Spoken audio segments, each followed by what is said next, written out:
been a while. This video here is a pretty important one to me, and I have filmed this opening segment more times than I probably want to admit to.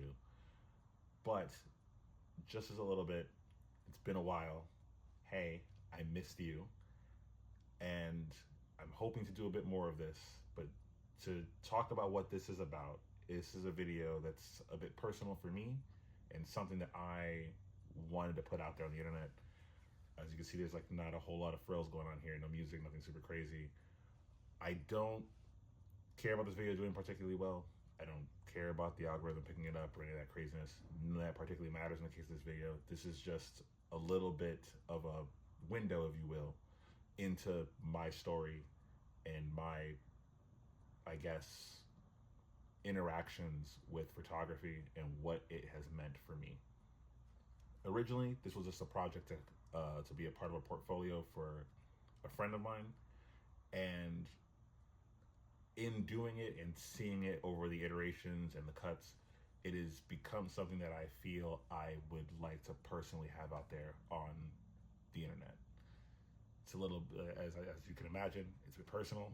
It's a little vulnerable, I suppose, but I think it would be something good for me to have on the internet, and a great video to be the first longer form-ish video that I put on my channel. So if you're here for the first time, or you're here for however many times I've come and gone in the process of trying to make videos and get this to go, thank you for being here. I appreciate you. If you aren't, subscribe. I have plenty of things that I want to talk about and get into, like my artistry and everything as like a legally blind photographer. And outside of that, just stay golden. I hope you guys are doing good, and I will see you in another vid. Peace, guys. Yeah. That's the fun part. Hi, my name is Kyle Hunter. I am a legally blind photographer here in the South Florida area, and welcome to my world.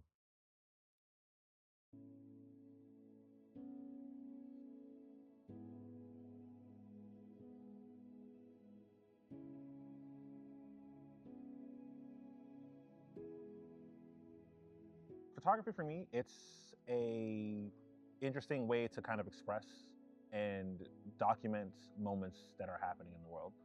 And you can either keep it very true to life or take a bit more of an artistic take on it to kind of share feelings, emotions, and ideas. So this is the 50mm 1.8. It's one of Canon's cheapest lenses, and it's also the one that I've been using for the last year, and it's one of my favorites. I like the 50mm focal length. My favorites are 28 and 40. This is about as close as I'm going to get to a 40, next to like buying a 35. But I like 50 a bit more just because of the compression and being able to kind of bring that background a little bit closer for separation. Photography kind of found me, actually. I was in a bit of a dark place at the time. I didn't really know what I wanted to do. I was looking around and I wasn't super sure. And something that I liked a lot when I was a kid and just kind of growing up, I liked making videos. I've had a hard time finding a way to express myself in a way that felt true to me. And the major benefit is that photography for me has given me something that I didn't really think that I had, which is a voice. And I can kind of utilize it to share my feelings and my perspectives through imagery that kind of reaches people and makes them feel something. And then in addition to that, with me being legally blind, it also kind of gives some people a bit of that inspiration to kind of get up and go and pursue it themselves. I have what is called X-linked juvenile retinoschisis. It's very fancy terminology for that my retinas are like scarred. They form like little cysts and things. And that's kind of scarred them. So I'm like very nearsighted. There's some like other things involved with it. Like I have some other like little conditions, and my left eye used to be a lazy eye, and then I had surgery to straighten it. I had a cataract in my left eye. My left eye is probably the one that's kind of the most messed up, honestly, out of the two of them. My right eye is my only good, my real like good eye. So I'm kind of operating at half capacity, if you will. Like when it comes to like shooting itself, it can be a little tough sometimes making sure that like I land focus, or like there might be like things that happen on in a frame that like I won't notice. And fortunately, thanks to the magic of editing, those things I can typically fix. But as far as like focus goes, there are times where I've been like shooting and it might be like too bright or kind of dark, and I might struggle to get it. But fortunately, I've kind of set my camera up in a way where I can kind of zoom in and get like critical focus and just make sure that what I'm seeing is kind of what I want to capture. The only thing for me that's a little bit, I guess, if I were to say like a sticking point as far as my vision goes, is the limitations in mobility, because like I can't drive a car. So for me to get around, I do have to depend on some other means, whether it be Uber or like friends or what have you. But in a way it benefits because it forces me to kind of emphasize even more on having that community of people that like I can work with. The journey to get the photos that really kind of does it a lot of times. Like it's cool, don't get me wrong, the photo itself is cool and like I love that. It's great that I captured this image that I wanted. But a lot of times it's the people I meet, just the experiences I got to have, and getting to be present in those very experiences that kind of makes that whole journey worth it. The photo is just kind of the payoff, but everything that leads up to it is what really kind of solidifies it for me.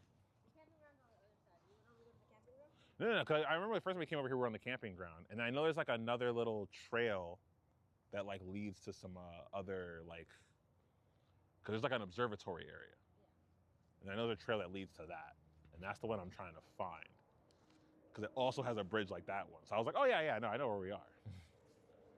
But I feel like this has changed since I was last here. I think the perfect shot for me is the one that makes people feel something in a way where they ask questions. In a photo, there's a lot of things that you can leave in, there's a lot of things that you can leave out, and how you frame it and everything. I think the main goal in any photo is if it can deliver on a feeling and have people curious in any kind of way, it's great. Interestingly enough, the things that inspire me aren't even necessarily directly photography related. A lot of my inspirations come from movies, anime, and stuff like that, where like I see them and I see these cool scenes and like in just concepts that are in there, and that's super cool. I enjoy that idea of escapism and creating this sort of surreal, it's familiar, but it feels almost dreamlike in nature. And seeing things in that kind of worldview genuinely kind of gets me to want to do it. Because the idea of taking something that we could see every day and make it feel almost unreal in a way is fascinating to me. And I love that. We're checking out, we're looking for this observatory. There should be like a pathway they have where it's a pathway. Well, like there's like a there's gonna be a sign for it. There should be. Oh, okay. And it says observatory on it? Yeah, it's like yeah, viewing tower. Oh, I found it. Sick. We did it.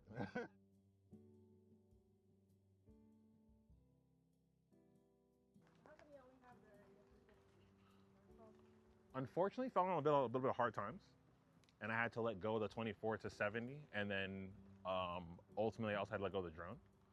And it was a bit of a rough situation, not gonna lie, but it kind of turned into a situation that was a little bit more interesting, because me being stuck with because the thing about having a 24-70 is that with all that versatility, I kind of didn't think nearly as much about composition, but now I only have the one lens. So I kind of like, for anything that I want to get, I have to find a way to get that look or something similar with the one lens. And that's kind of the benefit of this situation. It's pushed me to improve at how I shoot and compose. And that's never a bad thing.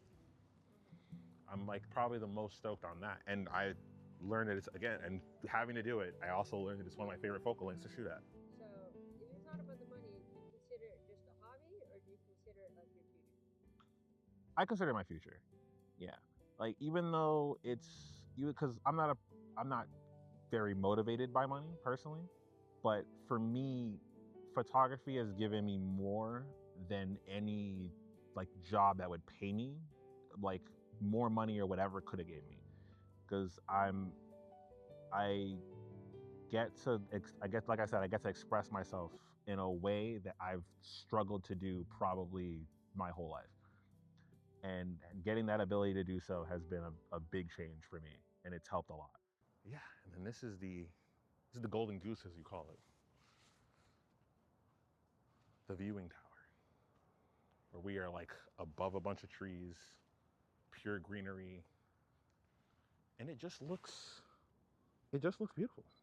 I think my favorite part is being sucked into a moment where like I'm there and I reach that point where like I know what the photo is, I'm composing for it, and I can just be absorbed in that moment as I'm capturing something. I think that's probably my favorite part. It was a pleasure. This has been awesome. Thank you so much. Follow me on everything at Kyle Hunter. Just put an X before the R at the end because, yeah, KYLEHUNTXR.